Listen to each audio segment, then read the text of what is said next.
प्रयत्न कर रहे हैं।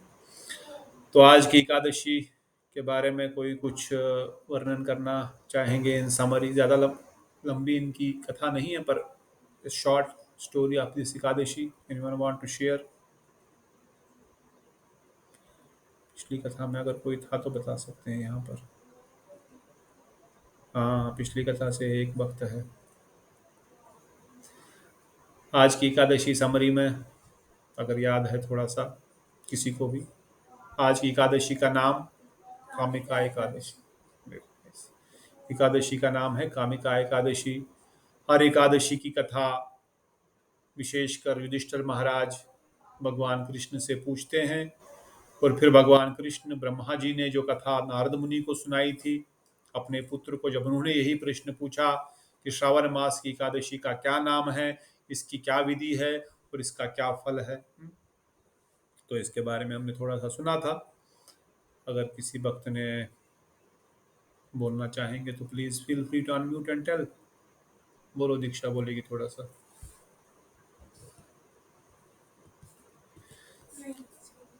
ठीक है, नहीं बोलेंगे, अब मैं ही बोलूंगा। तो ज्यादा इसमें कोई किसी राजा महाराजा की कथा नहीं है, परंतु इन समरी भगवान कृष्ण और युधिष्ठिर महाराज से कहते हैं इस एकादशी का नाम कामिका एकादशी है। पिछली एकादशी देवशयनी एकादशी थी, और ये एकादशी, पिछली एकादशी का वर्णन हमने पिछली संडे संडे ही आई थी, तो इसलिए उस दिन उसका गुणगान भी किया हमने।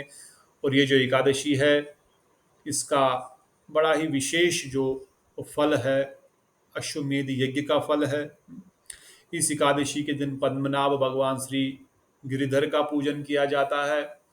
इस एकादशी को पालन करने से बहुत सारे पापों का घड़ा जो हमारा जन्म जन्मांतर से भर गया है, वो एकदम से भस्मीसात हो जाता है। कहते हैं इस एकादशी का व्रत करने मात्र से ब्राह्मण हत्या, भ्रूण हत्या जैसे घनघोर पाप भी दूर हो जाते हैं। बाकी छोटे मोटे पापों का तो कहना ही क्या। ब्रह्मा जी नारद मुनि से कहते हैं कि चित्रगुप्त जो यमराज का सेक्रेटरी है, जो सभी का खाता लिखता है, जो इस एकादशी को अच्छे से व्रत पालन करता है, विशेषकर जो निर्जला आदि व्रत रखेंगे या फलाहार आदि व्रत रखेंगे विशेषकर, और रात्रि को जो जागरण करेगा विशेषकर, तो कहते हैं उस व्यक्ति को ये एकादशी देवी की कृपा से, चित्रगुप्त कहते हैं, उसके खाता जो पुण्यों का खाता है पूर्ण रूप से भर जाता है। वो बोलता है अब मैं आगे कुछ लिखूंगा, ये इतना सारा खाता भर गया था, there is nothing more to write, his punya karma have now been completely fulfilled. अब उसको और कुछ करने की आवश्यकता नहीं है। ये साक्षात श्री हरि के वचन है। केवल इस एकादशी का व्रत मात्र पालन करने से आपके समस्त पुण्यों का खाता जो है वो भर जाएगा। विशेषकर कहते हैं जो इस एकादशी को भगवान विष्णु का पूजन, कृष्ण का पूजन करते हैं तुलसी दल के साथ, उसको भगवान वैकुंठ में निवास प्रदान करते हैं। इस एकादशी के दिन विशेष विशेष कर से तुलसी सेवा का बहुत महत्व वर्णन किया गया है।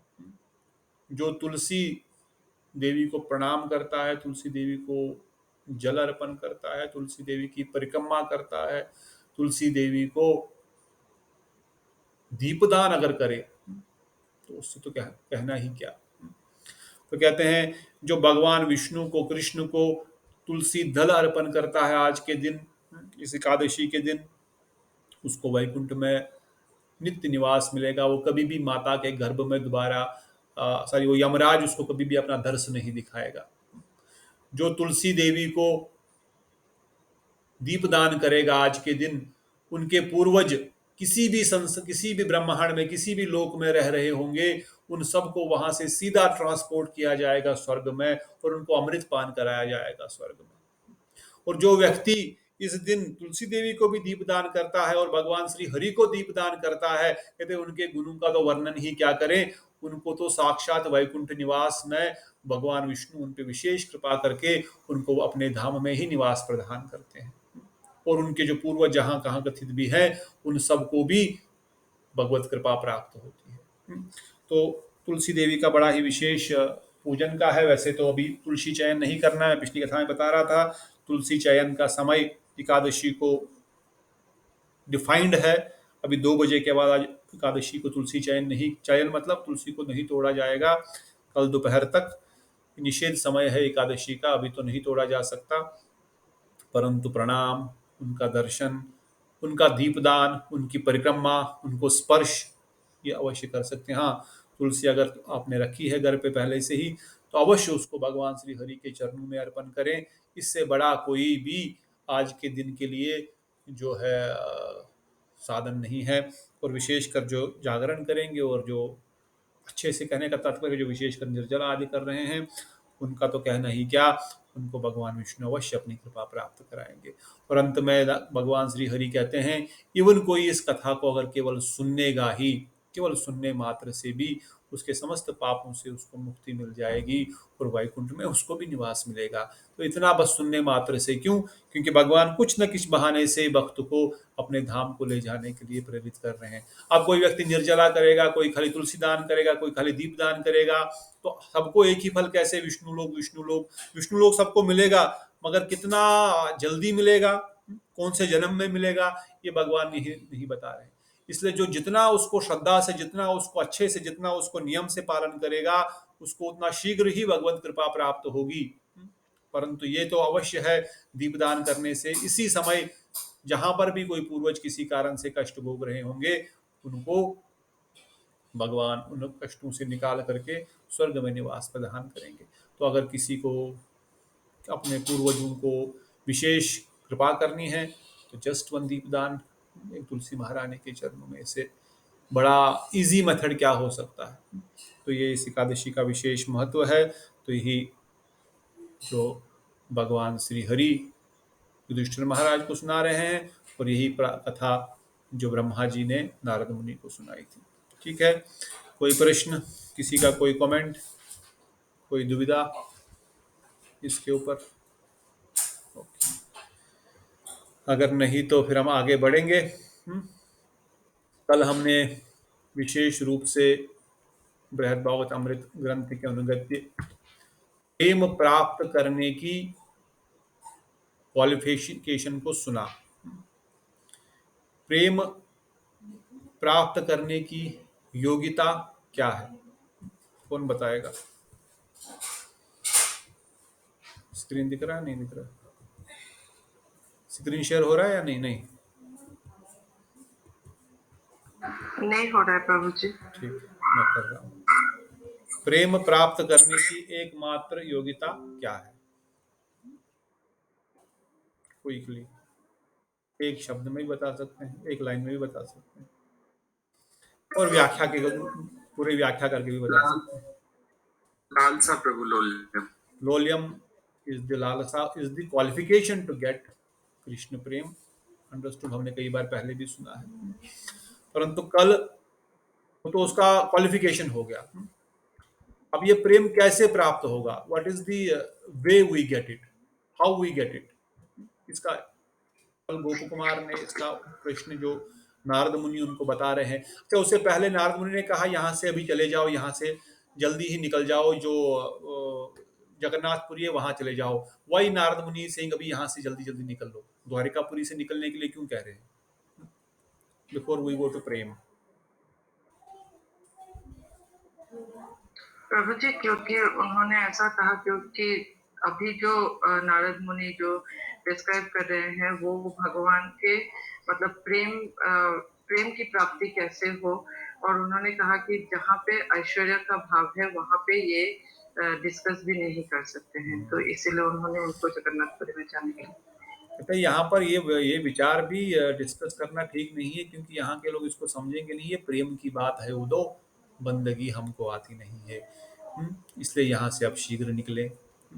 और कहाँ जाएं? जगन्नाथपुरी जाएं, क्योंकि वहां पर ये जगन्नाथपुरी धरती पर नहीं, जो गोलोक वृंदावन धाम से पहले और द्वारिका के अगला जो स्टेज है या अगला जो स्थान है या ऑन द वे जो स्थान है, वहां पर जाने को प्रेरणा दे रहे हैं। क्योंकि वहां पर भले ही ऐश्वर्यमयी धाम है, परंतु वहां पर भगवान जो है वो ऐश्वर्य नहीं, वो तो ब्रजेंद्र नंदन कृष्ण है, और वो उस प्रेम में डूब करके ऐसा स्वरूप धारण किए हुए हैं। इसलिए वहां पर आपको उस रस की अनुभूति हो जाएगी, इसलिए आप वहां पर जाइए। और फिर उस स्थान पर जाकर के जगन्नाथ जी का दर्शन आदि करें और उससे तृप्त हो जाओ। और अगर वहां पर भी आप तृप्त नहीं हो पा रहे हो, तो फिर वहां से तुम क्या करो, आगे बढ़ करके फिर तुम गोलोक वृंदावन चले जाओ। और फिर वहां पर तुम अपने स्वामी को प्राप्त करोगे। परंतु अब उस प्रेम को प्राप्त करने के लिए क्या करना पड़ेगा, उसका क्या सोर्स क्या है उस प्रेम को प्राप्त करने का, what is the source. Qualification is laulyam, what is the source to get that prem. कल हमने सुना था ना। भ- भगवान का कृपा ही उसका सोर्स होता है। बहुत सुंदर। और कुछ, भगवान की कृपा ही उसका एकमात्र कारण है, उसका सोर्स है। और कुछ आगे, और और दैन्य भाव रखना प्रभु जी, सो दैन्य भाव से ही वो धन्य भाव से ही वो मिलेगा। तो कहते हैं उस, हाँ बताइए, बताओ दीदी। राग अनुग्रह भक्तों के अनुगत होकर, मतलब गोपवासियों के अनुगत होकर प्रेम को प्राप्त किया जा सकता है। उस प्रेम को प्राप्त किया जा सकता। तो हमने प्रभु जी विशेष आप, कर, बताइए। Yes, more, want to hear more. हाँ प्रभु जी, मैं बता रही थी कि आपने बताया था कि भगवान की प्रचुर कृपा होगी, भगवान की कृपा होगी तब जब गुरुदेव की कृपा होगी, तो हमें गुरु गुरु वैष्णव के श्री चरणों में शरणागत होना चाहिए और उनकी कही गई हर बात को फॉलो करना चाहिए, बिना आर्ग्यू किए, बिना मतलब शक शंका किए कि ऐसा करना चाहिए नहीं करना चाहिए, क्योंकि जो गुरुदेव है वो भगवान के ही प्रति रूप में मतलब आते हैं हमें मार्गदर्शन करने के लिए। बिल्कुल सही। तो पहला जो प्रश्न है, ये कृष्ण की प्रेमा भक्ति कैसे मिलेगी, व्हाट इज द सोर्स, ये कैसे प्राप्त होगी। तो हमने बिल्कुल सही शब्दों में सुना, कहते हैं श्री कृष्ण की प्रचुर कृपा, अनलिमिटेड कृपा ही इसका एक प्राप्त करने का एकमात्र कारण है। बताया गया कृष्ण की कृपा ही इसको प्राप्त करा सकती है। फिर बताया गया ये कृपा दो प्रकार की है। कौन कौन सी, किस किस प्रकार की ये कृपा है। कृपा दो प्रकार की है ना ये, श्रेया बताओ। हम्म? तो कल तो पद्म दिशा प्रभु और शिशिर प्रभु नहीं थे। हाँ, दीप्तोषी दीदी का भी नेटवर्क ठीक नहीं था, ठीक है। तो ये दो प्रकार की कृपा जो है, एक तो अकारण, अकस्मात, विदाउट एनी रीजन। ये कृपा कैसे मिलेगी ना, आपने बोला ठीक है, भगवान को प्रेम प्राप्त करने का जो कारण है, जो उसका रीजन है, वो है भगवान की कृपा। अब ये कृपा कैसे मिलेगी, कृपा कैसे मिलेगी। तो क्या पहला बताया ये कृपा अहेतु की होगी, बिना किसी कारण की होगी। बताया गया किसी की स्थान पर यह कृपा अकस्मात होती जाती है, बिना किसी कारण के होगी। और किसी कोई कोई इस कृपा को साधन द्वारा क्रम से प्राप्त करेगा। किसी को तो बिना किसी कारण के मिल जाएगी और किसी को साधन करने से क्रम से मिलेगा। जैसे आप वृंदावन गए, या आप मंदिर आ गए, मठ आ गए, एक शुद्ध भक्त का दर्शन हो गया, उनके हृदय से, उनके शरीर से, उनके हृदय से जो कृष्ण प्रेम की तरंगे निकल रही है, आपके शरीर की तरंगों को छू गई और अब कृष्ण कृपा मिल गई, प्रेमा भक्ति जागृत हो गई। कुछ आपने किया, कोई तो तपस्या की थी क्या, कोई एक टांग पे खड़े हो गए थे, कल तक मांस खा रहे थे, आज मंदिर आ गए, आज ही दर्शन हुए, साधु की कृपा हो गई, बस मंदिर जाना था, किसी अकस्मात किसी मित्र लेकर के गए, कैसे भी गए, बस गए, और वहां पर ऐसे साधु की दर्शन हुआ, उनकी चरण धूलि मिल गई, उनका महाप्रसाद मिल गया, उनका दर्शन ही मिल गया खाली, और हृदय में प्रेम भक्ति जागृत हो गई। देखते ही, जैसे हम देखते हैं जैव धर्म में, जब सन्यासी महाशय पूरे एक दंड सन्यासी, शंकर के परम भक्त, इतने समस्त शास्त्रों में विज्ञ, जब नवदीप धाम पहुंचे, जो ही सन्यासी महाशय वहां पहुंचे, जो ही बाबा जी महाराज का दर्शन किया, दर्शन करने मात्र से ही वो रो रहे हैं, उनके तरंगे, उनके रोंगटे खड़े हो रहे हैं, उनका शरीर कांप रहा है, हा कृष्ण करने लग गए। जो ही उनका दर्शन किया, उसने बोला बेटा क्या हुआ, सर पे हाथ रखते ही वो रोना शुरू कर रहे हैं। अब वो किसी कारण से कोई कृपा थी क्या, कोई उसका कारण नहीं उस कृपा का,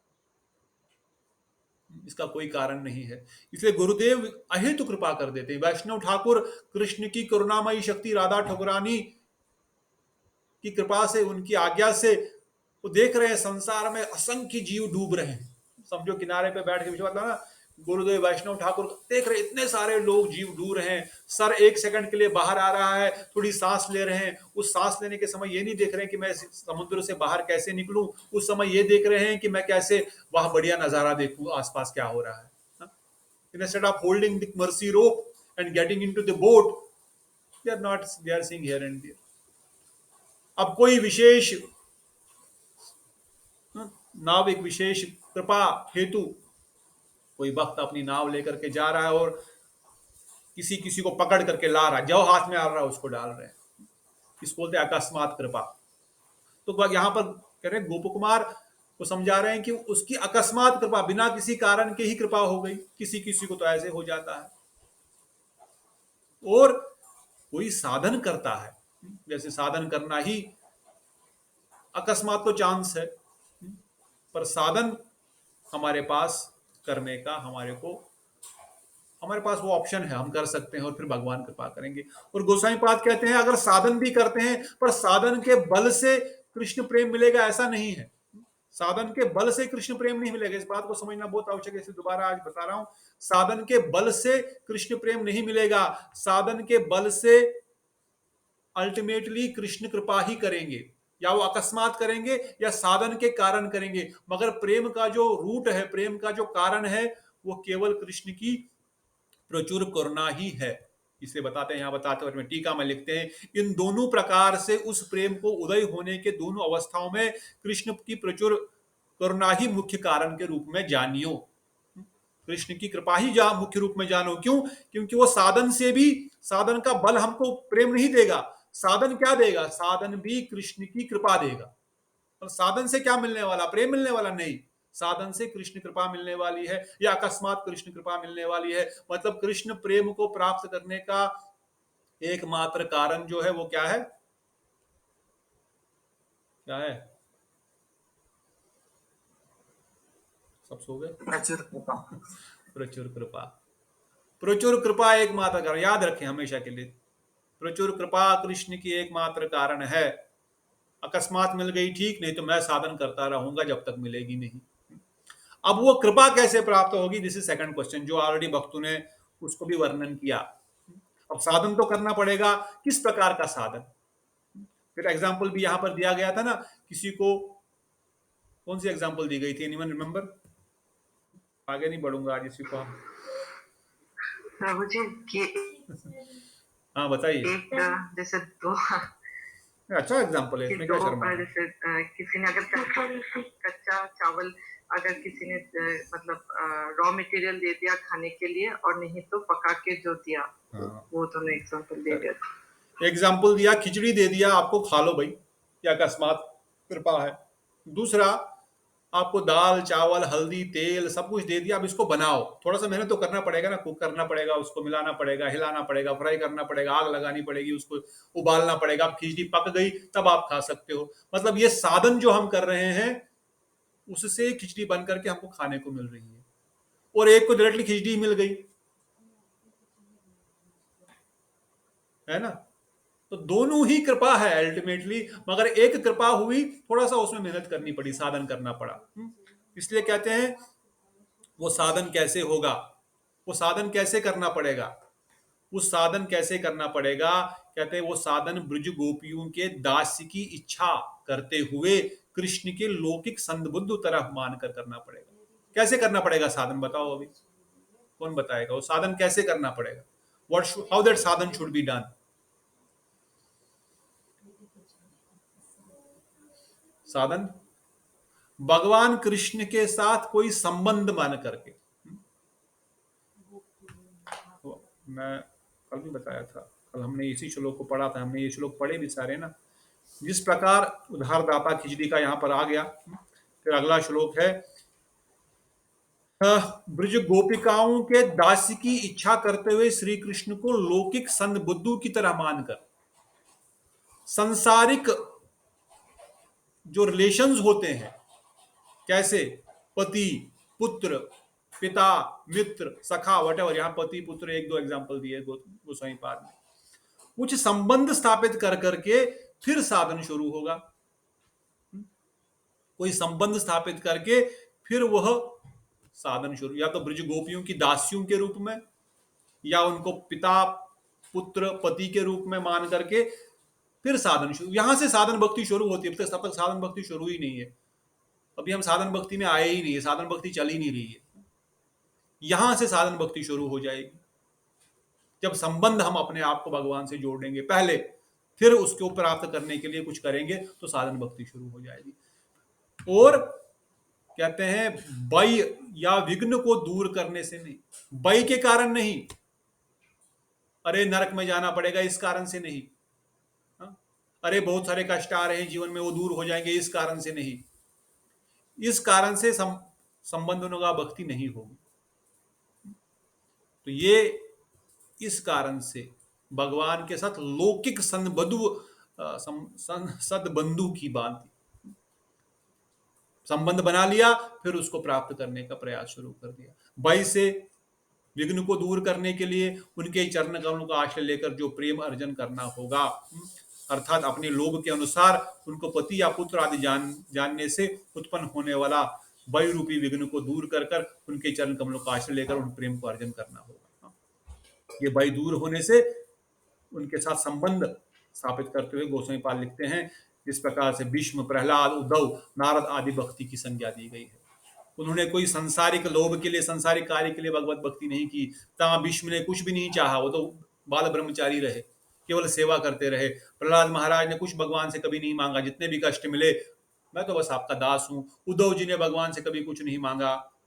इन्होंने जिस प्रकार से भगवान के साथ एक संबंध बना करके सेवा किया, उसी प्रकार से हम भी भगवान के साथ संबंध बना करके सेवा करेंगे। और विशेषकर यहाँ पर बताया गया ब्रज गोपियों के दासियों के रूप में। कहते हैं जिस ब्रज भक्ति में उस, अच्छा ये तो बता दिया कैसे करना है संबंध बना करके, संबंध बनने के बाद क्या करना है, what is the next step. अब संबंध बनने के बाद क्या होगा, संबंध बनाने के बाद what is the process, what is the next step to do that. देखो गोलोक वृंदावन धाम जाना है, क्लियर हो गया। ब्रज गोपिकाएं कृष्ण की परम प्रिया है, ब्रजवासी जन ही भगवान को पूर्ण रूप से संतुष्ट करते हैं, वहां पर प्रेम का प्रचुर है, वहां पर जो आत्मा को जो पूर्ण रूप से आनंद की अनुभूति होगी वो वृंदावन धाम में ही होगी, क्योंकि वहां पर किसी प्रकार से किसी प्रकार का मर्यादा, किसी प्रकार का ऐश्वर्य नहीं है। तो पूर्ण रूप से फुल सेटिस्फेक्शन जो होगी वो ब्रज में ही होगी, ब्रजवासियों में ही होगी, चाहे वो दास से, चाहे वो साख्य, चाहे वो वात्सल्य, चाहे वो माधुर्य, किसी भी रस में हो। ये तो क्लियर हो गया। उसका भगवत कृपा ही उसका एकमात्र साधन है। कैसे करना पड़ेगा, उनको कोई संबंध स्थापित करके करना पड़ेगा। और संबंध स्थापित करने के बाद क्या करना पड़ेगा, संबंध बना दिया, ठीक है भगवान मेरे सखा है जी चलो, या मैं भगवान मेरे स्वामी है मैं उनका दास हूं चलो ठीक है, या भगवान मेरे पिता है मैं उनका पुत्र हूं, या भगवान मेरे पुत्र है, चलो कोई भी संबंध स्थापित किया, फिर क्या, what is next step. Next step में बताया गया उन ब्रज लीला का ध्यान। बताइए क्या करना पड़ेगा। कौन बता रहे थे। म्यूट ऑन हो गया था आप प्लीज। नहीं कोई नहीं, बता सकते हैं। अच्छा है, सर सेवा बोलना चाह रहा था बोलना कि हमें devotional service, but I guess the exact is absolutely devotional service is an big basket. Under devotional service what has to be done, under devotional service what will we do, बताया गया है श्रवण कीर्तन। श्रवण कीर्तन में भी कौन सा श्रवण कीर्तन, कहते हैं ब्रज लीला का ध्यान। किसका ध्यान, ब्रज की कथाओं का ध्यान, ब्रज की कथाओं का नाम संकीर्तन। वैकुंठ का भी चलेगा, दुर्गा काली इधर उधर का भी चलेगा, वो तो छोड़ी, तो उधर तो हम जा ही नहीं रहे, हम तो बहुत ऊपर के स्तर पे बात कर रहे हैं। we are talking about only pure bhakti here now, let us not come to that level। इसलिए ब्रज लीला का ध्यान और ज्ञान प्रधान रूप में विद्यमान है। नाम संकीर्तन में ब्रज लीला का ध्यान और ज्ञान प्रधान रूप में विद्यमान रहेगा। उसी भक्ति से ब्रज जातीय प्रेम उदय होता है। ब्रज जातीय प्रेम, जात रति साधक के बारे में हमने सुना था ना पहले डेली क्लास में, जात रति साधक, अजात रति साधक। जात रति साधक ब्रज जातीय प्रेम अगर उत्पन्न करना है तो क्या करना पड़ेगा, ब्रज राधा का तो क्या करना पड़ेगा उसके लिए हमको? ब्रज लीला का ध्यान ब्रज लीला का ध्यान और ब्रजवासियों का गान, ध्यान और गान, मतलब ब्रज की ही कथा कीर्तन नित्य निरंतर सुनना है भाई, वही उसका साधन है। नाम संकीर्तन में भी वही होगा। फिर नहीं खाली भाई प्रभुपाद जी ने बोला है बस here here here, of course here, of course here, but that is a stage you have to come now above that stage. एक व्यक्ति जो भगवान को जानता ही नहीं, उसको क्या भगवान की लीला का ध्यान करेगा? वो भगवान की लीला क्या समझेगा? वो ब्रज गोपियों को क्या समझेगा? वो ब्रज रस को क्या समझेगा? उसके लिए तो बोला है just hear, chant and hear the Hare Krishna mahamantra, that is it. Rupa ji ने बोला ना भाई, मन तो लगता नहीं है, मन तो लगता नहीं है। रूपा जी ने क्या बोला? Anyone remember what did Prabhupada said?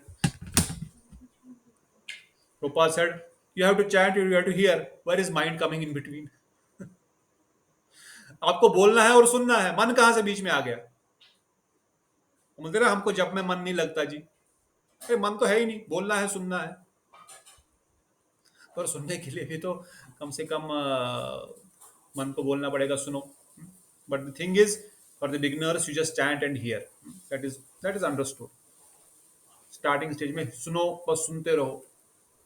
But then जब साधन भजन शुरू होगा, जब साधन भजन शुरू करना है, तो उस कीर्तन के साथ, उस जप के साथ, जितनी सारी अभी हमने लीलाएं सुनी, भगवान की पूतना वध से लेकर के अगासुर, बकासुर, कालियादह, मुरली वदन, कल हमने वेणु का कितना सुंदर वेणु का गुणगान सुना, किस प्रकार वो वेणु अचर को चर बना देती है, गोपियां और किस प्रकार से मोहित हो जाती है, किस प्रकार से रास उसी कारण से शुरू होता है।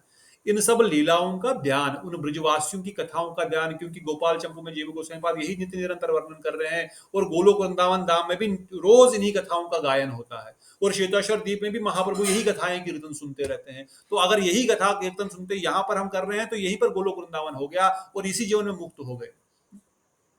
तो इसलिए उन ब्रज लीलाओं का ध्यान और ज्ञान प्रधान है। That is the most important aspect of our naam sankirtan. अगर ब्रज को, उस ब्रज का ध्यान और गान नहीं है, तो नाम संकीर्तन नहीं होगा। इसलिए इसको कहा गया है। तभी ब्रज जातीय प्रेम का उदय होगा।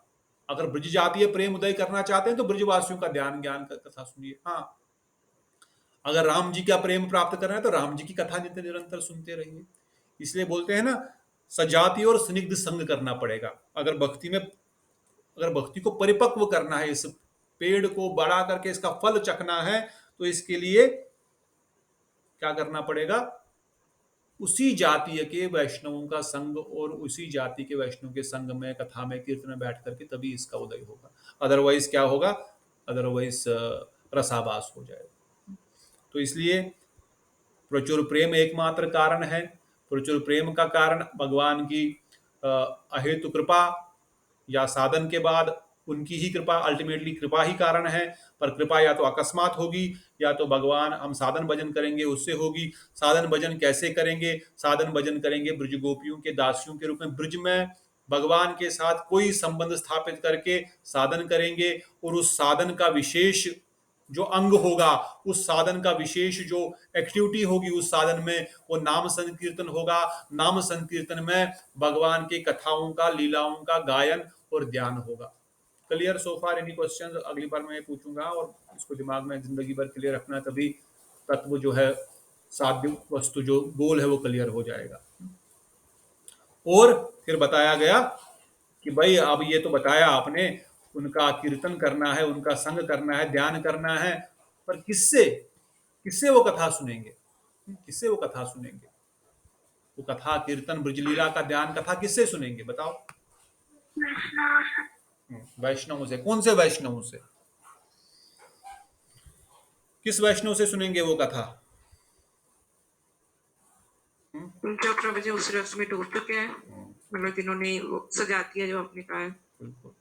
जो महाभागवत, उस जात रति साधक, जिनको अपनी जात का पता लग गया, अब मेरी जाति क्या है, मेरी जाति में तो ब्रजवासी हूँ, ब्रजवासिन हूँ, जिनको अपनी जात पता लग चुकी है, ऐसे जातरती साधक महाभागवत का संग करने से ही वो प्रकाशित होगा।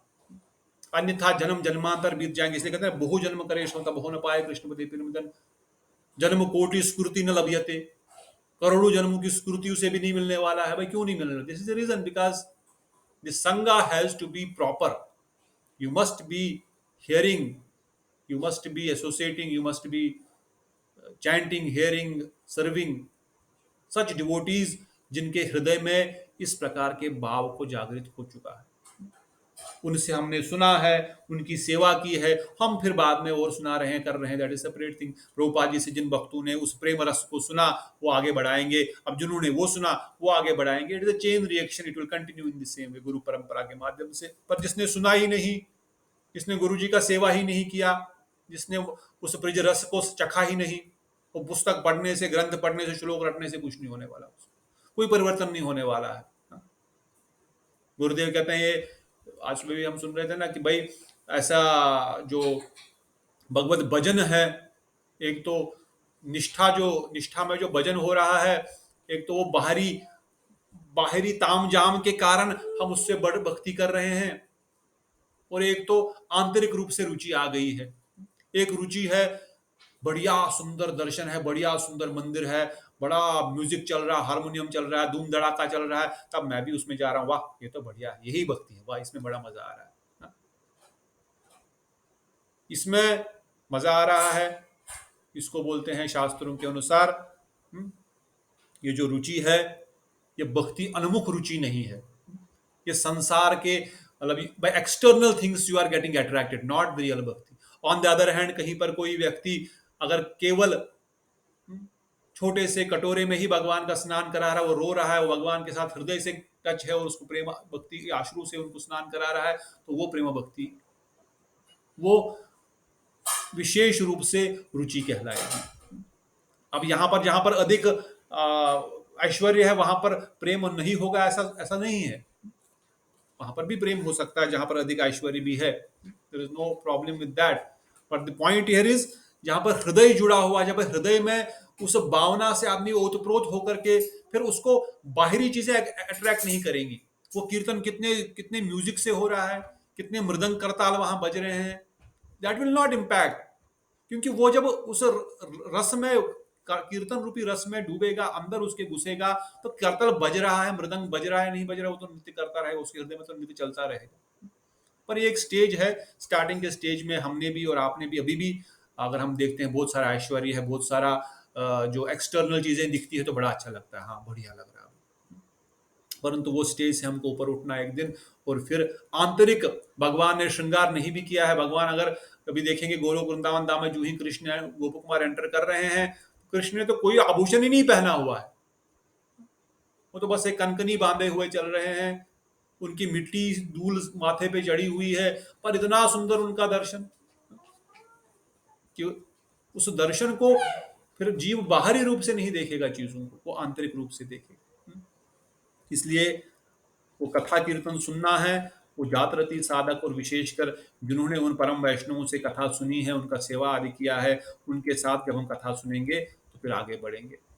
इसलिए श्री कृष्ण की, और वो कहाँ पर करना ये भी बताया आगे, उनके साथ सुनना है, फिर कहाँ पर जाकर के करना है भजन, कहाँ पर जाकर के भजन करना है, ये मथुरा में, ब्रजभूमि में जाकर के भजन करना पड़ेगा। इसलिए मानसिक रूप से हमेशा ब्रजभूमि में ही रहना चाहिए। जब तक हम शरीर रूप से नहीं पहुंचे, मानसिक रूप से निरंतर ब्रजभूमि में ही रहना पड़ेगा। क्यों? वहां पर स्वाभाविक रूप से उन कथा लीलाओं की स्मृति, वो ब्रजभूमि जो है वो अभिन्न है गोलोक वृंदावन धाम से, इसलिए वहां पर तभी निश्चित रूप से अतिशीघ्र ही वो प्रेम प्राप्त होगा। नारद मुनि कह रहे हैं कि उस ब्रज की क्रीड़ा भूमि में, इस गोलोक धाम में, उधर गोलोक नहीं, इस भूलोक में, गोकुल जो है, जो वृंदावन है, वहां पर जाकर के जब साधन करना होगा तब निश्चित ही शीघ्र ये प्राप्त होगा। दूसरी जगह पर जाने से टाइम लग सकता है, कई जन्म लग सकते हैं, पर ब्रजभूमि में करेंगे तो शीघ्र ही प्राप्त होगा। ये स्थान भी बता दिया, किसके अनुगति में करना ये भी बता दिया, क्या करना है ये भी बता दिया, क्यों करना है ये भी बता दिया। अब इससे ज्यादा क्या बताएंगे, बताओ। इसलिए आगे बताया कि वो प्रेम कर्म, ज्ञान और योग के साधनों से बहुत दूर रहता है। अपने कर्म के बल से, अपने ज्ञान के बल से मैं करूंगा, ये उसकी अपेक्षा करता है। तो इसका फिर कैसे प्राप्त होगा? अगर मैं कर्म नहीं करूंगा, मैं साधन नहीं करूंगा, तो क्या करना पड़ेगा? साधन तो करना पड़ेगा। किस प्रकार का साधन करना पड़ेगा? Then what is the root activity वो have to do to get this prem, to get this kripa? उसके लिए क्या करना पड़ेगा? What is that one single thing we have to do, जो भक्तों ने पहले भी बोला था? प्रभु जी दैन्य बनती है। दैन्य। द ओनली थिंग इज दैन्य, जो दीदी बोल रहे हैं। दैन्य मतलब व्हाट इज दैन्य? ये क्यों आ रहा है? ये क्यों आ रहा प्रभु है? जी जैसे दैन्य मीन्स हमें कुछ नहीं पता है, पूजा अर्चना श्लोक हम बिल्कुल मतलब दीन भाव से शरणागत हो।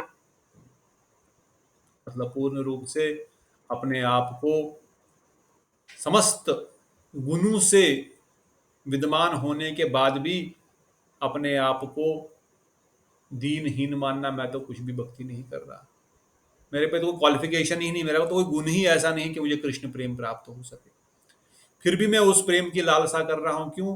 क्योंकि भगवान आपके चरणों में आपका नाम सुना है, आप घटन घटन पटिसी आपकी शक्ति है, आपकी करुणा ही इसको प्राप्त करा सकती है, आपकी कृपा ही इसको प्राप्त करा सकती है, कोई ऐसी क्वालिफिकेशन है ही नहीं जो मैं प्राप्त कर सकता हूं। इसलिए मैं आपसे प्रार्थना कर रहा हूं, रो रो करके, बार बार दंडवत प्रणाम करके, कि भाई हे गोविंद, हे राधा ठकुरानी, मुझे अपनी कृपा दे दो।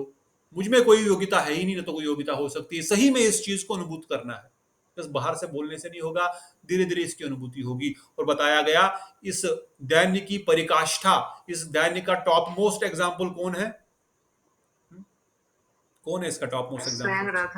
स्वयं राधा ठाकुरानी। स्वयं राधा ठकुरानी। दैन्य की परिकाष्ठा ब्रज गोपियां हैं, और ब्रज गोपियों में उस दैन्य की, उस ह्यूमिलिटी की, उस सरेंडर की जो परिकाष्ठा है, वो राधा ठकुरानी है। तो क्या हम राधा रानी से ऊपर हो सकते हैं? So what is my, what can I, how can I become more even dainya? तो दैन्य होना, अपने आप को नीच, अपने आप को अयोग्य मानना, समझना जो है, वही दैन्य है। और जिस जिस मात्रा में दैन्य बढ़ेगा, उसी मात्रा में कृपा बढ़ेगी, और जिस जिस मात्रा में कृपा बढ़ेगी, उसी मात्रा में प्रेम भक्ति जागृत होगी। फिर कृष्ण कथा करते करते, कृष्ण कीर्तन करते करते, भगवान का दर्शन करते करते, आंखों से अश्रुजन स्वाभाविक हो जाएगा, रोमांच कंपाक स्वाभाविक शुरू हो जाएगा। और ये कोई दूसरी जगत की बात नहीं है, इसी दैन्य की बात कहते हैं। दैन्य परिपक्व अवस्था में प्रेम निरंतर विस्तारित होता है, इसलिए दैन्य और प्रेम परस्पर कार्य कारण संबंध देखा जाता है। दैन्य और प्रेम परस्पर कार्य कारण का संबंध है। दैन्य और परिपक्व अवस्था में प्रेम निरंतर विस्तारित होता है। तो जिस मात्रा में दैन्य हमारे अंदर आ गया, उसी मात्रा में प्रेम भी हृदय में जागृत होगा। तो ये विशेष समरी, और यू कैन से एंड में जो जो सीक्रेट ऑफ सीक्रेट्स नारद मुनि ने गोप कुमार को बता दिया। इसलिए प्रेमी जन केवल यही जानते हैं कि हम कुछ भी नहीं हैं, हम बाहर से उनके कितने भी गुण क्यों ना हो, कितने भी लक्षण क्यों ना हो, वो अपने आप को दीनहीन मानते हुए भगवान की कृपा पे ही आधारित रहते हैं। अपना साधन परिपक्व रूप से करते, बड़े कठोर साधन करते हैं, केवल इसलिए कि कब गुरु वैष्णव मुझ पे कृपा करेंगे, और कब वो भगवान मुझको उस अपनी करुणा शक्ति से कृपा करेंगे। वो अपने आप को भगवान को पूर्ण रूप से समर्पित कर देते हैं कि भगवान, जैसे कल भी हमने बताया ना, मेरे पास मेरा ये शरीर मैंने समर्पण कर दिया, इस शरीर की इंद्रियां, इसका मन, this is all yours now, I have given it to you. जब मैंने कोई वस्तु किसी को दे दी, मैंने अपनी गाड़ी आपको दे दी, अब ये गाड़ी आपकी है, इसमें क्या प्रॉब्लम है? ये ठीक से चल रही, नहीं चल रही है, पंचर हो गया, हॉर्न बदलना है, whatever is the issue, it is not any more my issue. When I surrender to Krishna and Gurudev कि भाई अब सौंप दिया इस जीवन का सब बार तुम्हारे हाथों में, है जीत तुम्हारे हाथों में, है हार तुम्हारे हाथों में। महाराज जी भजन गाते थे, रविंद्र महाराज जी। अब सौंप दिया इस जीवन का सब बार तुम्हारे हाथों में, सब बार तुम्हारे हाथों में। जब हृदय से ये भावना आ जाएगी भगवान ये शरीर भी मेरा नहीं है, हाँ? ये पंचभौतिक तत्वों से बना हुआ अग्नि जल वायु आकाश से बना हुआ शरीर मेरा नहीं है, और ये मन बुद्धि अहंकार सूक्ष्म शरीर भी मेरा नहीं है, मैं तो आत्मा हूं, मैं तो आपका दास हूं, ये दोनों ही मेरे नहीं है, दोनों ही कवर्ड की मेरे आत्मा को कवर किया हुआ है। Now I am coming and surrendering to you, whatever you want to do you do. अब ये आपकी गाड़ी है, ये मन ठीक से काम नहीं कर रहा है, please take care, I don't know, it is your responsibility, I am giving it to you. ये इंद्रियां ठीक से काम विचलित हो रही है, I am surrendering on to every moment, I am surrendering, I have nothing to do. मैं जो आप बोलोगे, गुरुजी ने जो बोला है मैं वही करूंगा बस। तो इस भावना से जब हम ये क्या बोल रहा है, बाद में वेट करेगा कि नहीं करेगा, करेगा शायद। तो इस प्रकार से गोप कुमार को ये शिक्षा देते हुए नारद मुनि उस प्रेम का विलक्षण लक्षण बताते हुए ब्रज गोपियों को, जो हमने ऑलरेडी सुना, कल कुछ भक्तों को ठीक से नेटवर्क नहीं था और कुछ भक्त लोग नहीं भी आए थे, इसलिए थोड़ा सा हमने इसको रिवाइज किया, ज़्यादा रिवाइज किया, because this is very important to understand वो गोल हमको कैसे प्राप्त होगा, वो लक्ष्य हमको कैसे प्राप्त होगा, इसलिए इसको थोड़ा सा रिपीट किया। आगे हमने सुना किस प्रकार से नारद मुनि गोप कुमार को पहले तो जगन्नाथपुरी की ओर प्रस्थान करने के लिए कहते हैं, और फिर उद्धव जी इंटरप्ट करते हुए कहते हैं जगन्नाथपुरी में ठीक है भगवान का ऐश्वर्य लीला है, वहां पर वृंदावन की जैसी लीलाएं, गिरिराज धरण लीला, रथ यात्रा लीला, ये सब होती है, परंतु वहां पर तो उत्सव बहुत अधिक होते हैं, और ये गोप कुमार उन उत्सवों में रह करके क्या करेगा। It is not a fit place for him where you are sending him again, why don't you better send him to Vrindavan itself, यहाँ पर वो प्रेम की ही उस परिकाष्ठा को प्राप्त करेगा।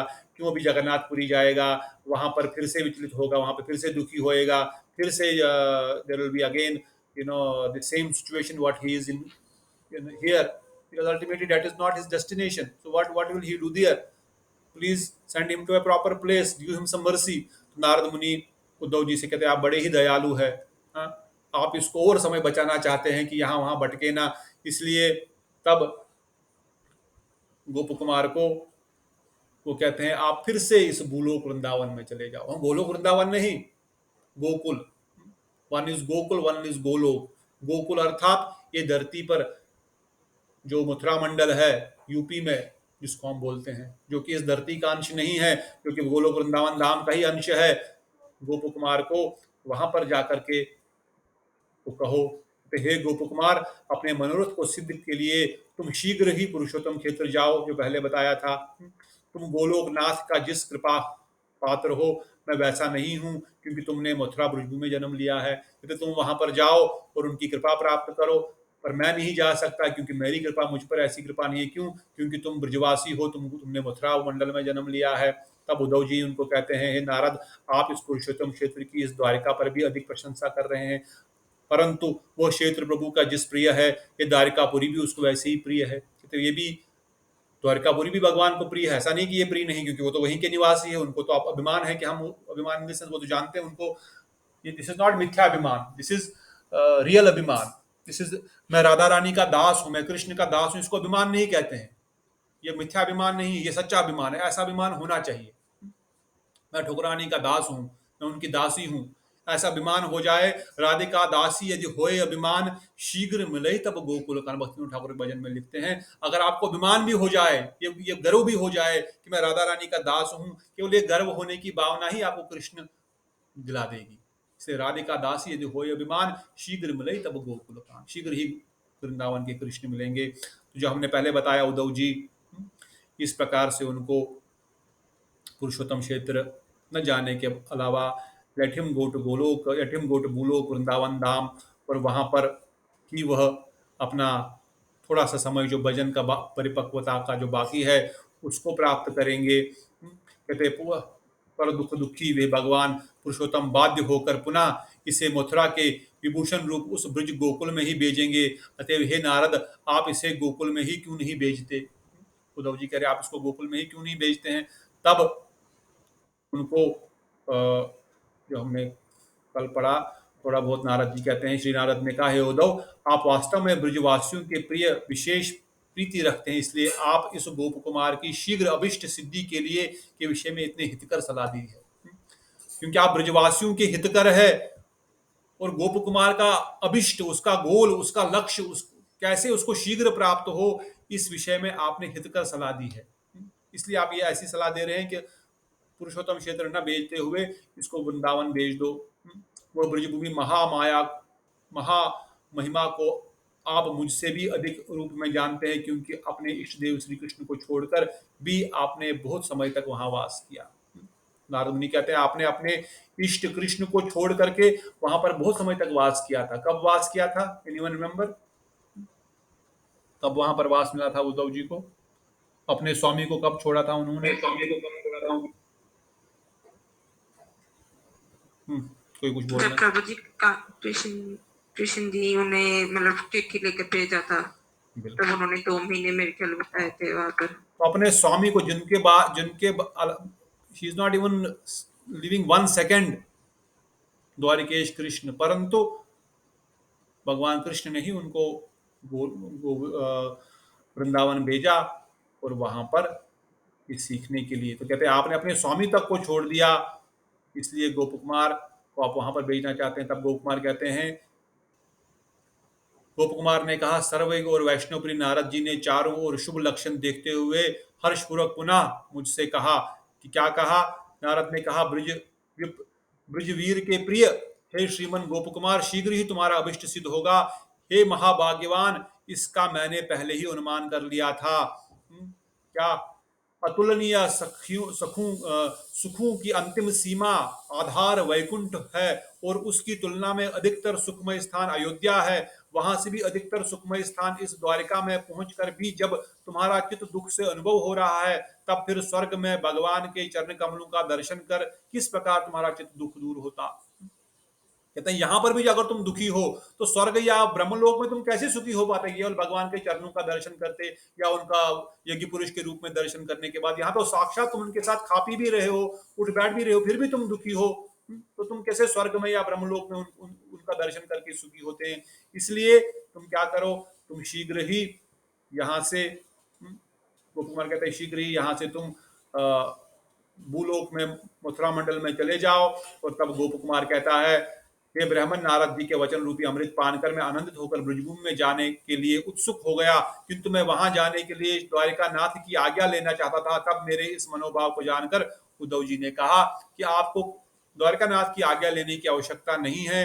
क्यों? क्योंकि द्वारिका नाथ यहाँ भी वही है, गोलोक वृंदावन धाम में भी है, और नीचे जो भूलोक में जो गोकुल है वहां पर भी सेम ही है। आप यहाँ से वहां जाने के लिए कोई आज्ञा नहीं। This is same, this is just one room and other room in the same building. You are going in this room or you are going in that room. From going from one room to other room, you don't need to take permission. You can immediately go to Vrindavan and you can taste further over there. इसलिए कहते हैं ब्रज विरह से पीड़ित होकर मैं तब तीव्र उत्कंठा देकर प्रभु स्वयं ही तुम्हें अपने प्रिय ब्रजभूमि ले जाएंगे, तुम उनके अत्यंत प्रिय हो। उद्धव जी कहते हैं तुम्हारी उत्कंठा देख करके, तो जो तुम्हारा डिजायर है गोलोक वृंदावन धाम को प्राप्त कर, जो पहले बताया ना, जो लालसा है, वो लालसा को देख करके भगवान शीघ्र ही तुमको अपने गोलोक वृंदावन धाम लेके आएंगे। गोप कुमार ने कहा, उद्धव के अमृत तुल्य वचनों का पान कर मैं परमानंद रूप पूर्ण होकर मानो मूर्छित सा हो गया, इसलिए कुछ क्षण के लिए मेरे नेत्र बंद हो गए, और जब उनके नेत्र खुले तो वृंदावन के बड़ी ही सुकोमल भूमि में वो विराजमान थे। और वृंदावन की भूमि में विराजमान होने के बाद उन्होंने बहुत ही अधिक विरह में अपने आप को एक कुंज में पाया, और विरह की अग्नि से अभी वो दग्ध हो रहे हैं। और वह अब तो वहां पर भले ही वो मनोरम वृंदावन का दर्शन कर रहे हैं, परंतु अभी उन्होंने इतना क्लोज टू द गोल, जब हम बहुत मेहनत करते करते कहीं जाना होता है, बहुत ट्रैवल करते करते वहां पहुंचने ही वाले होते हैं, जो लास्ट का जो थोड़ा सा 1-2 घंटे का सफर होता है, तब उसमें लगता है कि बहुत, अबे यार कितना, अभी कितना, अभी कितना, उत्कंठा अधिक बढ़ जाती कि मैं कैसे शीघ्र अति शीघ्र पहुंच जाऊं। तो कहते हैं गोप कुमार उस ब्राह्मण को कह रहे हैं कि भाई मेरी उत्कंठा इतनी तेज हो रही थी, मैं संकीर्तन करते हुए, लीलाओं का दर्शन करते हुए वृंदावन में वास करने लगा। और फिर इस अध्याय को यहाँ पर पूर्ण करते हुए इस दूसरे खंड का छठा अध्याय, जिसमें गोलोक वृंदावन की प्राप्ति, अभिष्ट लाभ प्राप्त होगा। और अभी गोलोक वृंदावन धाम में गोप कुमार एंटर करेंगे। और फिर अंतिम अध्याय में परीक्षित महाराज उत्तरा को इन समरी फिर से बताएंगे कि भाई how should you do your bhajan and attain the same objective which here Gop Kumar has attained. तो अंत में इस अध्याय के अंत में है तीसरा जो या जो तीसरा क्या चौथा पांचवा वटेवर जो learning we are having is utkantha. If I am satisfied in this material world with whatever I am having here, then Lord is also happy to keep me here. If I am satisfied in Swargalok with अप्सराओं के साथ Nandan Kanan one में, सुधर्मा सभा में नृत्य गायन करते हुए, आनंद भोग करते हुए, भगवान बोलेंगे ठीक है वहीं पे रहो, कोई टेंशन नहीं। इधर ही रहना चाहते तो इधर ही रहो, उधर रहना चाहते तो उधर ही रहो। पर जब तक उत्कंठा नहीं होगी कि नहीं भगवान मुझे बस आपका सानिध्य में आपकी सेवा प्राप्त करनी है, तब तक गोलोक वृंदावन धाम प्राप्त करना संभव नहीं है। इसलिए उस अवस्था तक पहुंचने के लिए इस साधन का क्रम हम अपनाएंगे। अहेतु कृपा जब भगवान करेंगे तब करेंगे, पर तब तक हम इस साधन का क्रम अपनाएंगे। हम साधन के माध्यम से भगवान की कृपा की प्रार्थना करेंगे। और किस प्रकार का साधन करेंगे? ब्रजवासियों जैसा साधन करेंगे। किस प्रकार का भजन करेंगे? ब्रजवासियों जैसा भजन करेंगे। किसके अनुगति में करेंगे? तद अनुरागी जन अनुगामी, जो रूप गोसाई पाद ने उपदेश अमृत के 10वें या 11वें श्लोक में बताया। सुकीर्तनानु रसना क्रमे मनसो नियोज तद अनुरागी जन अनुगामी तिष्ठन व्रजेत अखिलम उपदेश सारम। समस्त उपदेशों का सार रूप गोसाई पाद वर्णन करते हैं कि आप उन ब्रजवासियों के अनुगत में भजन करो और वृंदावन धाम में रह करके भजन करो। ये समस्त उपदेशों का सार है, यही करना पड़ेगा। और उससे क्या होगा? जब ये लालसा, ये लोभ हृदय में बढ़ता जाएगा, I can not live without you, I want you in this life time only. इस प्रकार से जब हम लालसा उत्पन्न करेंगे, इसी जन्म में भगवत प्राप्ति करनी है मुझे, तो भगवान हमारे को अहेतु कृपा करके भी लेके जा सकते हैं। वो चाहेंगे थोड़ी देर और गोप कुमार की तरह क्रम से यहाँ वहाँ ले जाने के लिए, तो फिर भी हम अपनी लालसा जिस मात्रा में हमारी बढ़ेगी, उसी मात्रा में हम अपने आप को उस लक्ष्य को प्राप्त करने का प्रयास करेंगे। तो यहाँ पर इस अध्याय को हम संपूर्ण तो नहीं कहेंगे, अर्धविराम देंगे। अगले शनिवार को थोड़ा सा अगर कोई समराइज करना चाहें इस अध्याय को from your point of understanding, and then Sunday we will start the last but one chapter, that is the entry to Golok Vrindavan Dham। बड़ा ही सुंदर, बड़ा ही हृदय स्पर्शी वो अध्याय है, जिसमें आप देखेंगे भगवान ब्रजेंद्र नंदन कृष्ण और गोप कुमार के मिलन की किस प्रकार की क्या अवस्था होती है दोनों में।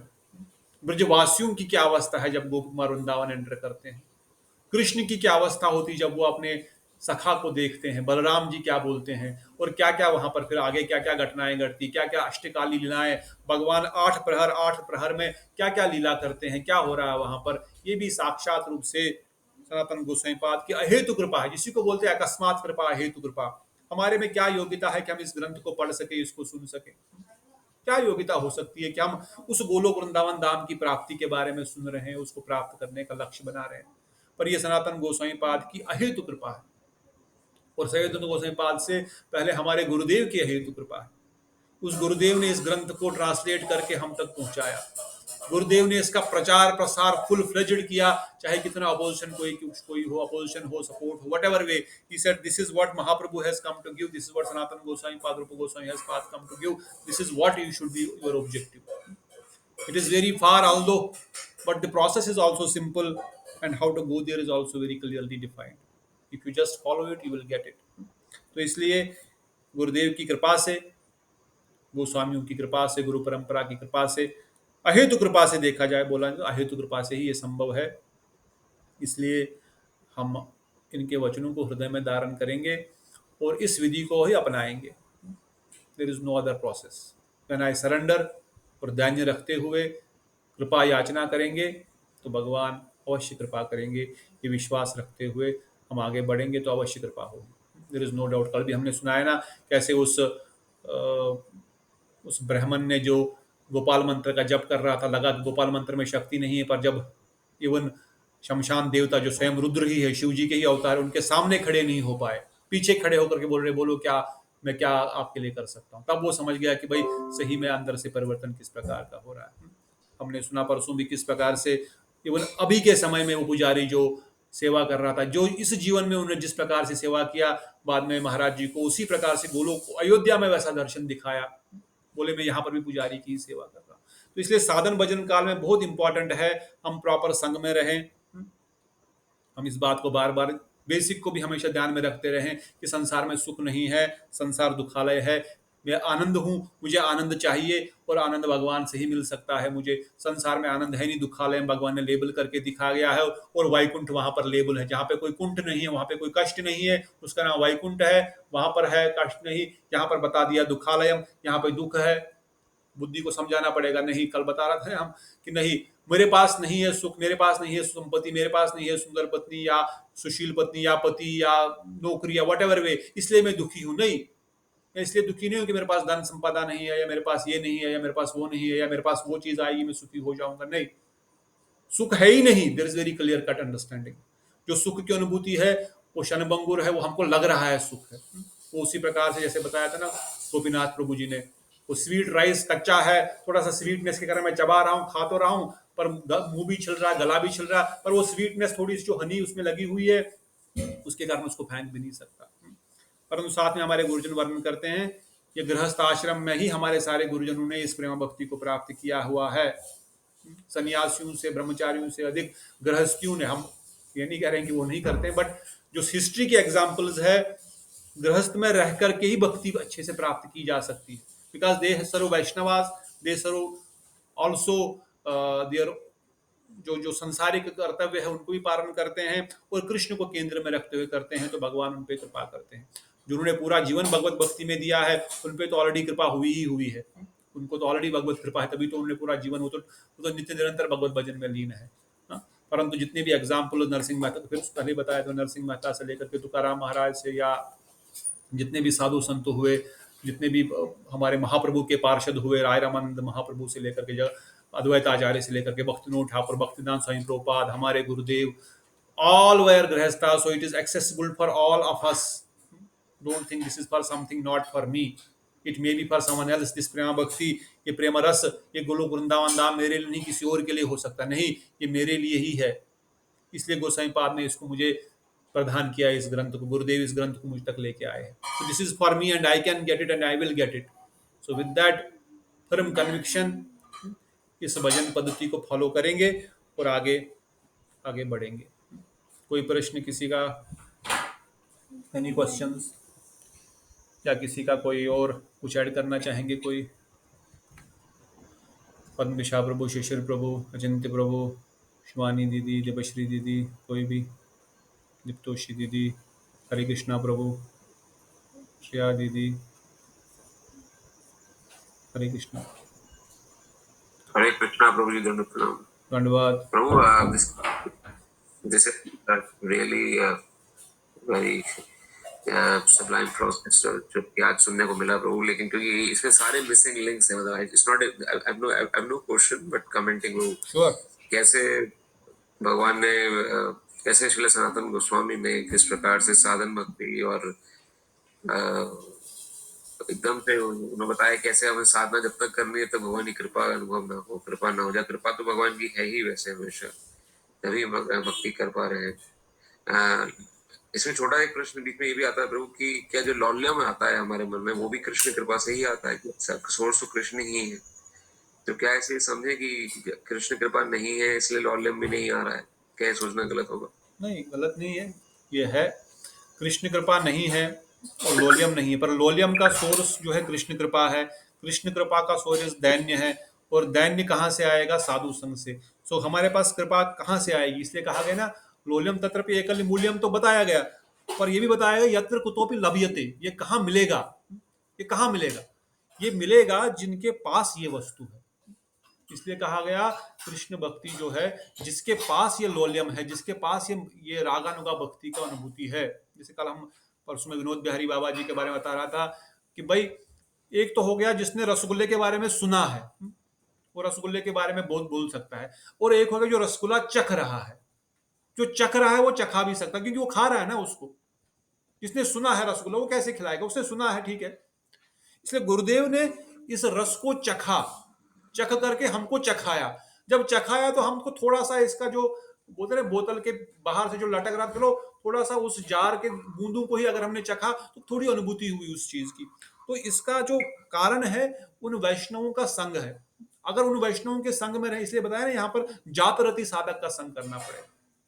अब जात रति साधक की भी अवस्थाएं हैं। अब भरत महाराज जात रति साधक की अवस्था तक आ गए थे, परंतु वो भाव अवस्था में जात में जाने से पहले ही हिरण से आकर्षित हो गए। तो इसलिए क्या कहा गया? What is the reason Bharat Maharaj could not proceed further?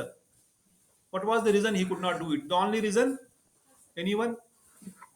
साधु संग और गुरु कृपा। He was not in the fence of the devotees.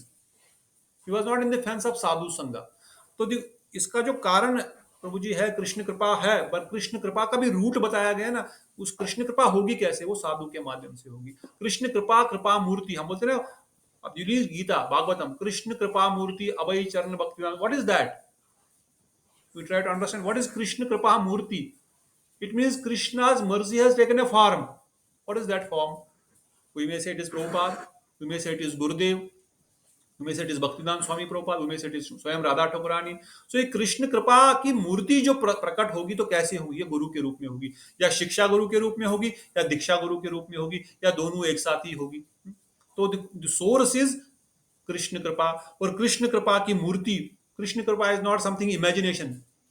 ये ध्यान is not something falls in my imagination, कुछ भी मैं ध्यान कर लूं, नहीं। जो कथाएं, जो गोलोक वृंदावन में लीलाएं हो रही है, उनका ध्यान जो गुरुदेव के मुखारविंद से मैंने सुना है, तब वो सही होगा। तो ये कृष्ण कृपा होगी सदगुरु के माध्यम से, और उस ब्रजवासी के माध्यम से जिन्होंने इस रस को थोड़ा थोड़ा चखा है या समझने का प्रयास किया है। तो उनका संग और उनकी उनसे कथा सुननी पड़ेगी, तब इसकी अनुभूति होगी। तो सोर्स इज हियर। ठीक है Prabhu ji, does it answer your in between question which was also very important one? Yes Prabhu ji, definitely. इसको मैं वैसे प्रयास करूंगा प्रभु थोड़ा सा इसको रिवाइज करने का। अगर आपको रिकॉर्डिंग किया हो तो एक बार प्लीज शेयर करिएगा प्रभु जी। मैं नहीं तो दूंगा recording. I think it is getting recorded hopefully. Continue किया because although we discussed yesterday, because this is so important and very clearly defined, but we don't have access because we don't have that mercy. But now since Prabhupada Gurudev हमारी sincerity को या हमारे साधन को देखकर या हेतु कारण ही से ही इसको हम तक पहुंचा रहे हैं, so we should utilize it. So we'll do it further. ठीक है। और किसी का कोई प्रश्न, कोई comment? Last one before we conclude today's katha. तो बहुत बहुत धन्यवाद। अगर किसी का कोई कथा, कोई पॉइंट नहीं है, आज बड़ा विशेष दिन है। हमने जितना अधिक कथा कीर्तन सुने उतना हमारे लाभ है। विशेषकर चतुर्मास में श्रावण मास में एकादशी, और एकादशी के दिन हमने सेवा, कथा, कीर्तन करेंगे। So it is just today we are doing, Gurudev बोल देना आज मैं 2 घंटा कर रहा हूँ, या 1 घंटा कर रहा हूँ, फिर 2 घंटा करूँगा, फिर 4 घंटा करना है, फिर 6 घंटा करना है, फिर 8 घंटा करना है, फिर 18 घंटा करना है। क्या? यही कथा कीर्तन सेवा, कथा कीर्तन सेवा। फिर 24 घंटा सोते हुए भी ये चलता रहेगा अंदर अंदर।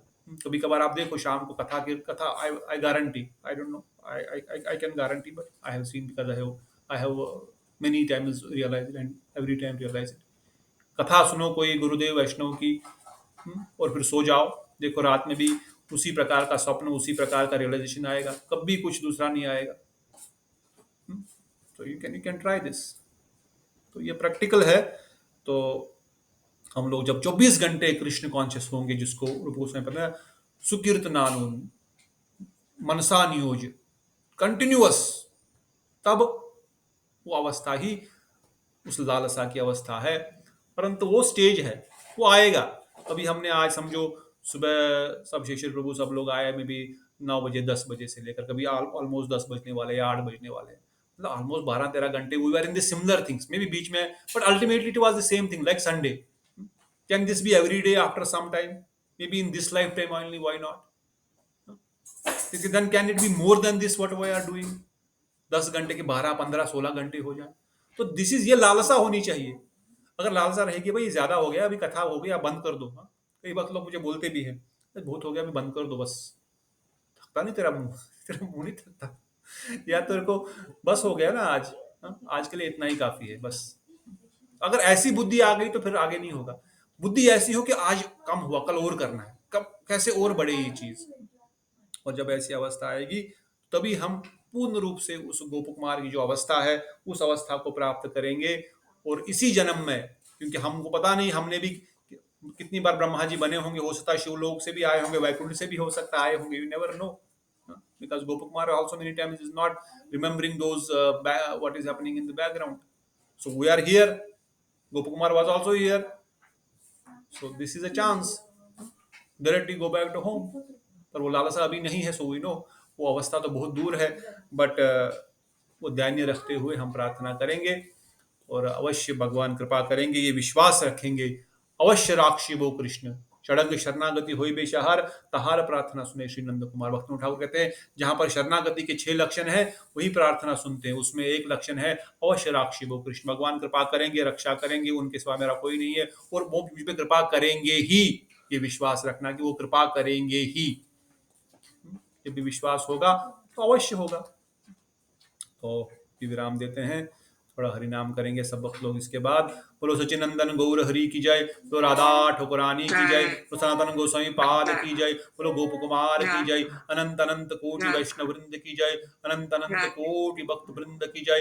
नित्याई गौर प्रेमानंदे, हरि हरि हरि हरि हरि बोल। हरे कृष्णा, दंडवत प्रणाम, शिवानी दीदी, देवश्री दीदी, पद्मदेशा प्रभु, सुमन प्रभु, शशिर प्रभु, दीप्तोषी दीदी, हरे कृष्णा प्रभु, सूर्यवंशी दीदी भी, श्रेया दीदी भी, दंडवत प्रणाम, सबके चरणों में कोटि कोटि प्रणाम। हरि हरि बोल। हरे कृष्ण, दंडवाद दीक्षा। अरे यार तो बंद भी नहीं हो रहा। हरे कृष्णा, दंडवत प्रणाम हरि प्रभु बोल जी, दीदी, हरे बहुत कृष्णा, सुंदर कथा प्रभु दंडवाद जी। दंडवाद।